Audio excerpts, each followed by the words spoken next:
Hi there, welcome to the third video in the Type 10 tank series build. As you might have guessed from the title of this video, we'll be painting this into this. Now I'm not even that good at painting figures, but I will demonstrate how you can get some decent results by applying some classic painting techniques. So to start out, we'll glue these figures to a base to hold them onto, in this case a cork from a bottle of wine.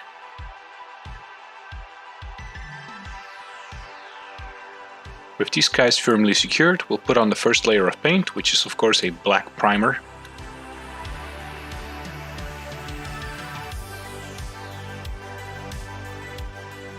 When the black primer layer is fully cured, we'll add a white zenithal highlight on top. This basically means we'll be spraying from top down on the figure with white paint. With this technique, we pretend like our airbrush is a light source. And we spray down white paint only from above, so that the areas under his arms, the creases in his clothing, all stay dark. This creates a fake illusion of shadow. Now that we have the shadow highlight layer covered, it's time to start giving the model some colors. I use a varied selection of greens, as you see on screen right now. To not lose the shadow highlight layer underneath, we're going to dilute the paint with a lot of water. This technique is also called glazing. You want the paint to be thin enough to run over the model, but not to cover it entirely. Not too thin as that it just runs off the model and collects in all the creases. There's no real exact ratio I can give you here. It's based on the paint and on your model as well. Just mix a batch and see how it works on your model. If it doesn't work, you can just wipe it off.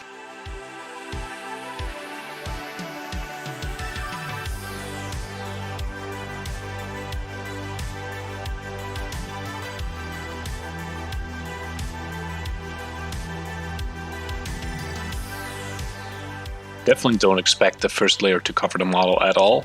It's going to give it a slight tint, and then a second layer would cover it to about 50% so that you can still see those lovely shadows and highlights through the green color.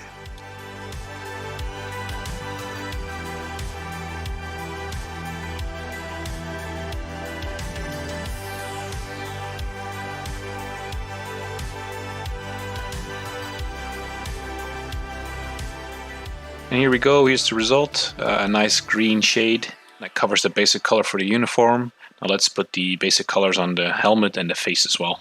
Now for the face we start with a dark brown and we work our way up to lighter colors.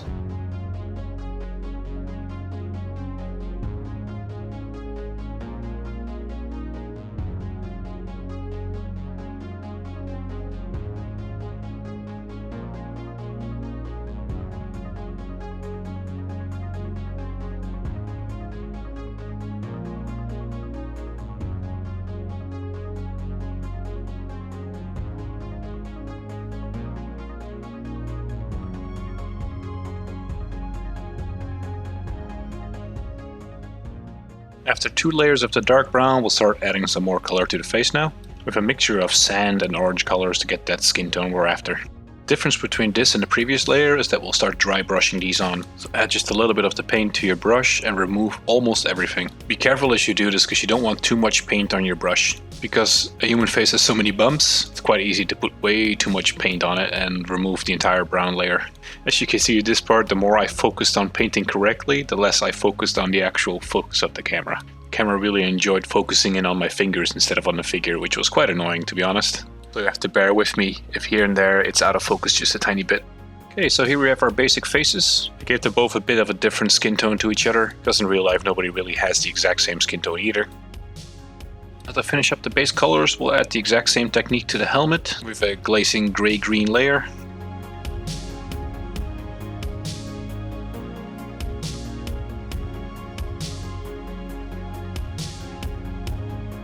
And then finally we'll paint in all the black details on his ear pads and gloves.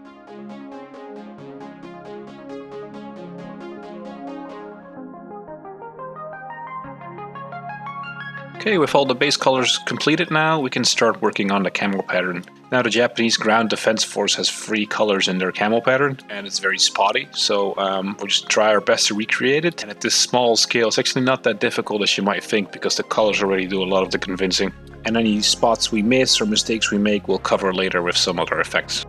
We'll start with the black spots, and as is visible here, I actually leave about the same amount of space between all of them. And I just held a picture in reach of the camo that I found on Google, so you can just keep on using that as a reference as you go.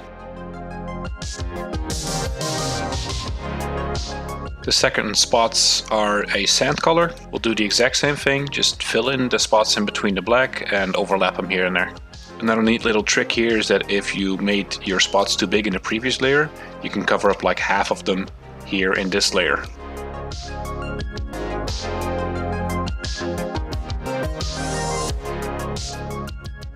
Now the last layer of spot is this brown reddish color, which really ties the dark and light spots together, which is quite nice.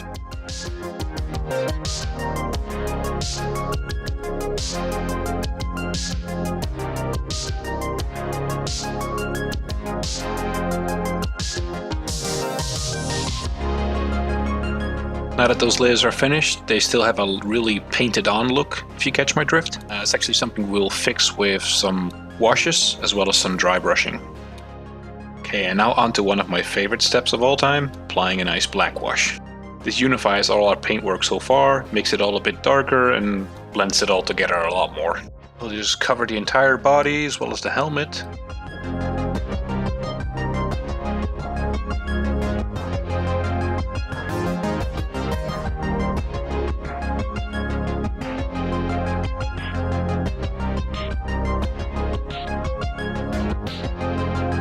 And then the face as well, just a lot less and very careful. You just want a little bit of shading around the defining features so that it's his eyes, his mouth and his nose. If you want to be a bit more safe, you can use a brown wash for this, so not to make the contrast too big. I think I got away with it pretty well here.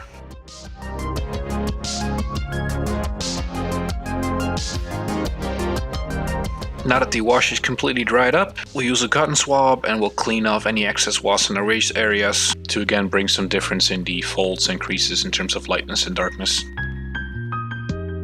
Now if you apply the camo to your figure, this is one of the best steps you can do to bring back some of the defining features of the uniform by dry brushing on the original paint color we used for the green and dry brushing that straight over the entire uniform, including the camouflage. Just be careful not to hit the helmet or any of the black parts or the gloves. What this really shows is the wear and tear on a uniform. It brings back all those nice folds and details. Because if a piece of fabric has printed camouflage on it and it folds a bunch of times, at a certain point around the crease, the paint will fade. That is what this simulates really nicely. We'll do a similar dry brush on the gloves and helmet, but just with a gray color instead of a green.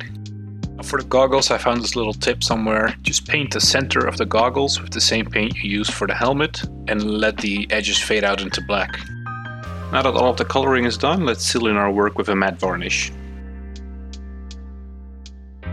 As a final touch, we add some gloss varnish to the goggles to give them that reflective surface look. As we've left that to dry, I think we can call these two guys complete. If you're wondering why I didn't paint their legs, only the top part of their body sticks out of a hatch, and there's no point in painting something you will never see. So yeah, that's it for this episode. I hope it gave you a bit of an insight in that painting figures really doesn't have to be that hard. You can get some convincing looks without having to paint in the specific eye details, especially at this scale. And as we put the miniatures in the tank, you can see they look right at home. I'm actually really happy how they turned out, and I think they fit right in. In the next video in the series, we'll probably start building the diorama for this cool tank, as well as adding some of the final details on the model. If you like my videos, consider subscribing or hitting the like button, it helps out a ton. And I'd like to thank you for watching. Bye bye.